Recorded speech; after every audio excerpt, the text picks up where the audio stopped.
જય શ્રી કૃષ્ણ મિત્રો. કાલે મેં તમને કીધું હતું ને કે કેલેરી ડેફિસિટ માટે 32 બાર ફોર્મ્યુલા કેવી રીતે હેલ્પફુલ થાય, તો એને આજે હું થોડુંક વિગતવાર સમજાવીશ.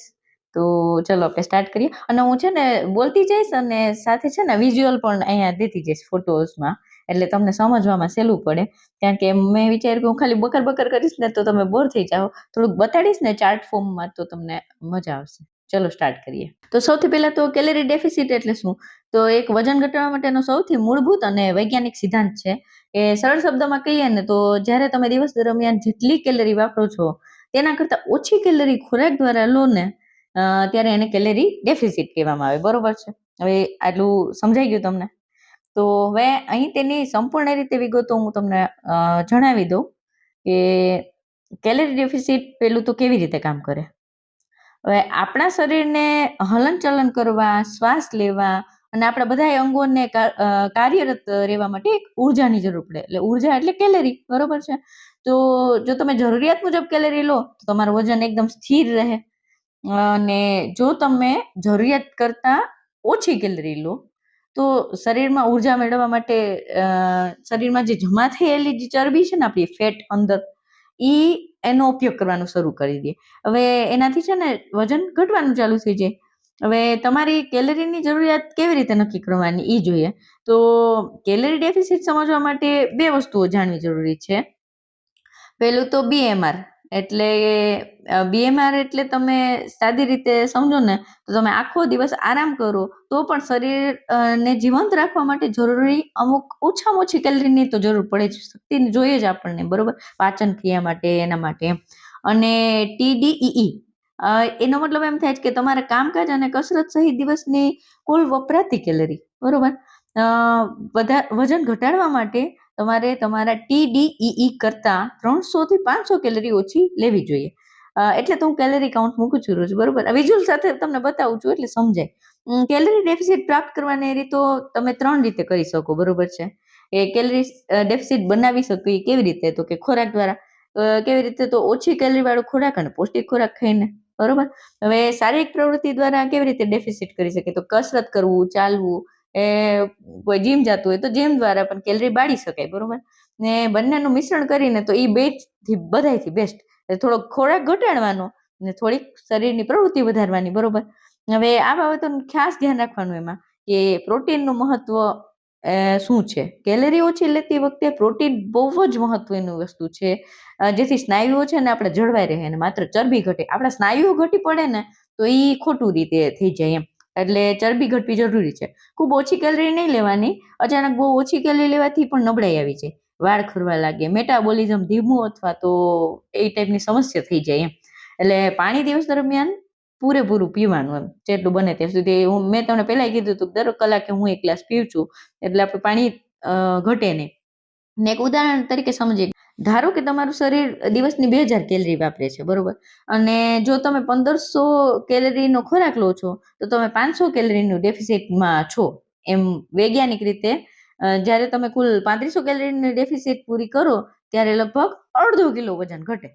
એટલે કેલરી ડેફિસિટ અને વજન ઘટાડવા માટે 32 બાર ફોર્મ્યુલા છે ને, એ એક જાદુઈ સાધનની જેમ કામ કરે છે. અને મેં તો અનુભવ કર્યો છે. તમે મારા બધા વિડીયો જોયા હોય તમને ખબર હશે. આ પદ્ધતિ કોઈ ખાસ ડાયટ પ્લાન નથી. મને પણ મારા સબસ્ક્રાઈબરે કીધું હતું, પછી મેં ચાલુ કર્યું જોયું. પરંતુ ખાવાની એક રીત જ છે કે જે કુદરતી રીતે છે ને કેલરી ઓછી લેવામાં મદદ કરે. હવે કેલરી ડેફિસિટમાં તે કેવી રીતે ઉપયોગી થાય હું તમને જણાવું કે ઓછી કેલરી માં વધુ સંતોષ થઈ જાય આપણને. પોર્શન કંટ્રોલ ટૂંકમાં.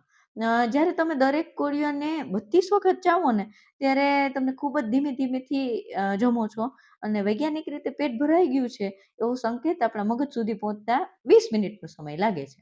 ને 32 બાર ચાવવાથી તમે જરૂર કરતા વધુ ખાતા અટકી જાઓ છો, ઓવર ઇટિંગથી બચી જાઓ છો. બરોબર છે? જેથી તમને આપોઆપ કેલરી ડેફિસિટમાં રહી જાઓ છો. એટલે પછી છે લાળ. આપણું સલાઈવા મોઢાની અંદર જે આવે ને એ પાચન વધુ વખત ચાવવાથી ખોરાકમાં લાળ સારી રીતે ભળી જાય છે. પણ લાળમાં ખોરાક પચાવવા માટેના ઉત્સેચકો એન્ઝાઇમ્સ હોય છે. તો ખોરાકને મોઢામાં જ અડધો તો પચાવી દે છે. બરોબર છે? હવે આનાથી શરીરને છે ને પોષક તત્વો શોધવામાં સરળતા રહે છે અને મેટાબોલિઝમ સુધરે છે. ને પછીનું કારણ છે ભૂખ નિયંત્રણમાં રહે છે. હવે 32 બાર ચાવીને ખાવાથી છે ને શરીરમાં લેપ્ટિન નામનો હોર્મોનનું સ્તર વધે છે. જે આપણને ધરાઈ ગયા છીએ ને એ ટાઈપનો અહેસાસ કરાવે. હવે આને કારણે છે ને આપણે વારંવાર ભૂખ ના લાગે. આપણે બિનજરૂરી રીતે કંઈ જો સ્નેક્સ ને જંક ફૂડ ને જે કંઈ ખાતા હોય ને એનાથી આપણને ઈચ્છા જ ના આવે, બચી જાય એમ. પેટ ભર્યું ભર્યું લાગે, પ્રોટીન વાળું વધુ લઈએ આપણે એટલે. ને 32 બાર ફોર્મ્યુલાના મુખ્ય નિયમો શું છે? તો હાવ હેલી રીતે કહું ને તો નાનો કોળિયો લેવાનો. હંમેશા રોટલી કે જે કંઈ ખાતા હોય ને આપણે એને નાના નાના ટુકડામાં લેવાનું, બરોબર? નખના ટુકડામાં સ્વીકાર ભાઈ તો એમ કહે આપણને, બરોબર? હવે કોળિયાને મોઢામાં મૂક્યા પછી મનમાં 1 થી 32 વાર ગણવાનું. એટલે પહેલા ગણવું પડે, પછી તો આદત પડી જાય તો નહીં. પાણી જેવું પૂરું લિક્વિડ ફોર્મમાં આવી જાય ને ખોરાક, ત્યાં સુધી ચાવી જ રાખવાનું મોઢામાં. લિક્વિડ જેવું જેવું થઈ જાય ને એટલે તરત જ ગળી જવાનું, બરોબર? હવે જમવા માટે શાંતિથી 20 થી 30 મિનિટનો સમય આમાં આપવાનો. ઓટોમેટિક અપાઈ જ જાય આવી રીતે ચાવશો ને એટલે. અને એનાથી છે ને કેલરી ડેફિસિટ એ શું ખાવું એ સમજાવે છે, અને જ્યારે 32 બાર ફોર્મ્યુલા છે ને એ કેવી રીતે ખાવું એ સમજાવે છે.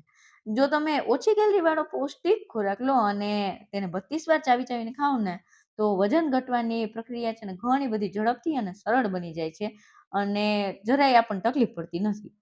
તમે છે ને આ રીતે કરશો ને તો મિત્રો ચોક્કસ પરિણામ, મારું પરિણામ તમે જુઓ જ છો નજરામાં. હું જે છે ને ઈ બતાવું છું, કાંઈ ખોટું નથી બતાવતી. અને જો હું કાંઈ ખોટા દેખાડાને ડોગ ડોગિંગમાં માનતી નથી. મારે વ્યૂઝ લેવા ને એવું કાંઈ નથી. મને જે અનુભવ થાય છે ને એ યુટ્યુબમાં મૂકું છું. જેને પસંદ આવી જોવે, ના પસંદ આવી ના જોવે. મને ખુદને જોવા થાય એટલે હું મૂકું છું, બરોબર? અને હવે આનાથી સરળ ભાષામાં તું કેવી રીતે સમજાવું?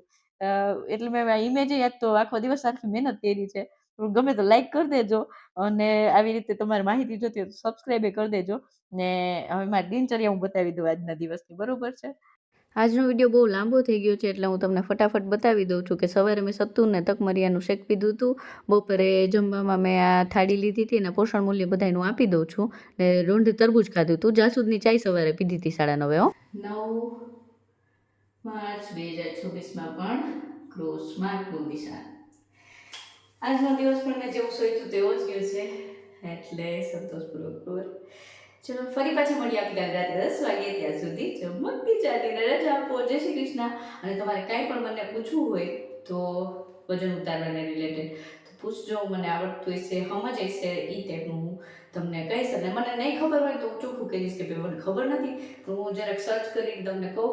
અને બાકી કમેન્ટમાં કોઈને ખબર હોય તો કહેજો, એવું કહી દઈશ. બીજું શું થાય, બરાબર? મળીએ ત્યારે. ખુદનું ધ્યાન રાખજો, પરિવારના બધાનું ધ્યાન રાખજો. જય શ્રી કૃષ્ણ. Good night.